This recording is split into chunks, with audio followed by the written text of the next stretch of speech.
자, 바로 시작해 볼까요?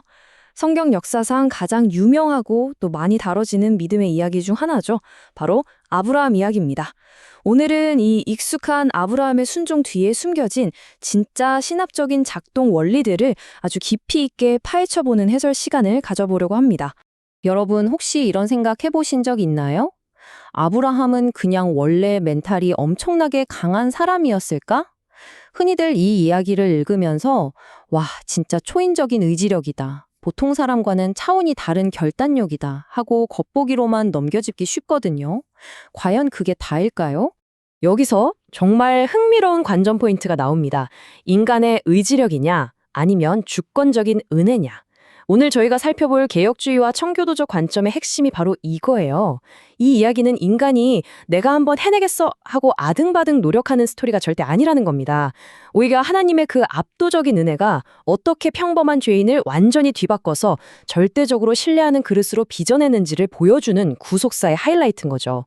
자, 첫 번째 섹션입니다. 갈대아 우르에서의 부름, 즉 떠남의 순종에 대해 살펴보겠습니다. 아브라함이 직면한 첫 번째 거대한 테스트는 자신의 모든 과거를 완전히 뒤로하고 떠나는 거였어요. 고향을 떠났나? 이게 요즘처럼 단순하게 이사가는 수준이 아니거든요. 완전한 영적 회심을 의미하는 겁니다. 생각해보세요. 아브라함은 대대로 우상을 숭배하던 집안 사람이었어요. 그러니까 이 순종은 익숙했던 옛 모습, 세속적인 바탕을 진짜 미련 없이 확 버리고 오직 하나님께만 내 삶의 뿌리를 완전히 옮겨 심는 그 첫걸음이었던 거예요. 히브리서 11장 8절을 보면요. 그가 갈 바를 알지 못하고 나아갔다고 하잖아요. 이게 핵심입니다. 어디로 가는지도 몰랐어요. 든든한 백도 없고 인간적인 안전장치도 전혀 없는 상태에서 오직 하나님의 약속 하나만 믿고 진짜 맨 땅에 헤딩하듯 과감하게 발을 내디딘 거죠. 대단하지 않나요? 다음은 두 번째 섹션. 25년의 기다림, 광야에서 연단된 믿음입니다.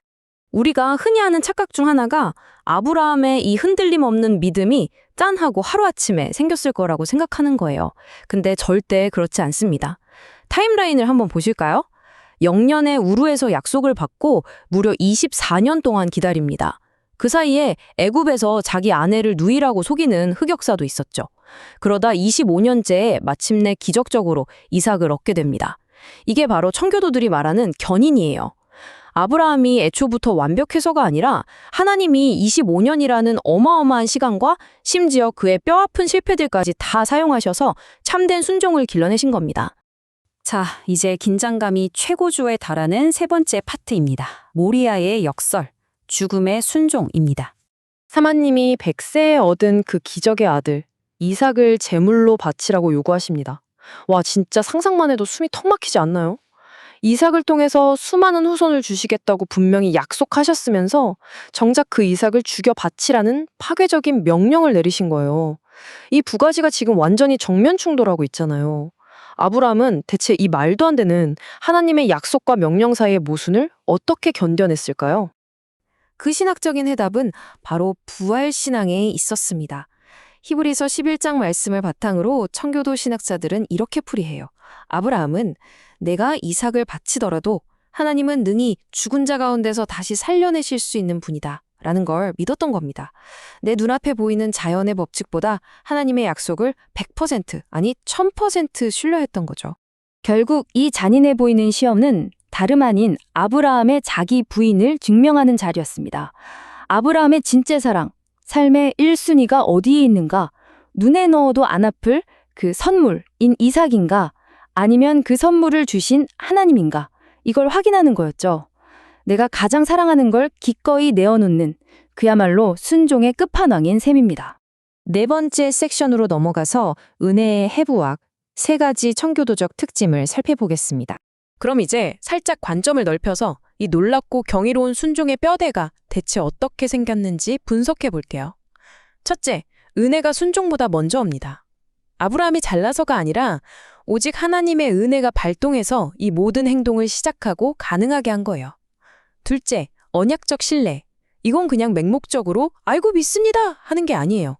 하나님의 언약이 반드시 이루어진다는 걸 확실히 아는 지식에 기반한 믿음인 거죠. 셋째, 그리스도의 예표입니다.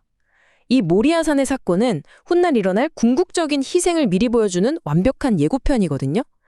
은혜가 주도하고 지식이 지탱하며 결국 그리스도를 향한다. 진짜 명확한 구조죠? 아브라함의 행동들을 신학적 의미랑 한번 쫙 연결해 볼까요? 우르를 떠난 건 우상으로부터의 영적 회심이었고 이삭을 바치려 한 건 궁극적인 자기 부인이었죠. 근데 여기서 제가 제일 밑줄 긋고 싶은 부분은 마지막입니다. 수풀에 걸려있던 그 숫양, 이른바 여호와 이레의 사건이죠.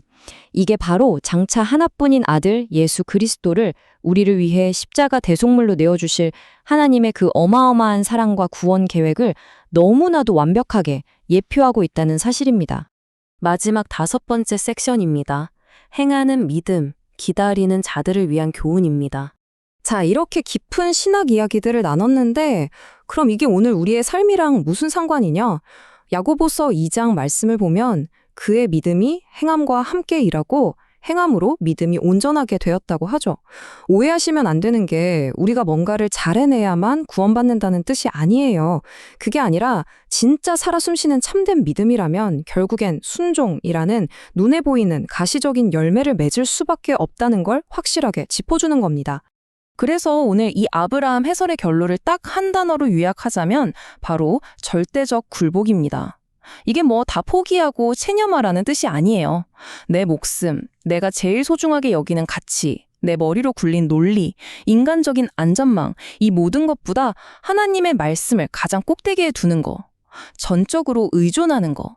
이게 바로 우리가 가져야 할 진짜 살아있는 믿음인 겁니다. 이제 오늘 해설을 마치면서 여러분께 좀 무겁지만 꼭 필요한 질문을 하나 던지고 싶습니다. 내 삶에 기약 없는 기다림의 계절이 찾아왔을 때 나의 절대적 굴복은 과연 어떤 모습일까? 약속은 도무지 이루어질 기미가 안 보이고 나만의 모리아산이라는 피할 수 없는 시험을 마주할 때 여러분은 어떻게 반응하시겠습니까? 이 질문을 마음속에 꼭 한번 품어보시고 스스로의 삶을 비추어 보는 계기가 되길 바랍니다. 진짜 계속해서 곱씹게 되는 강렬한 메시지죠?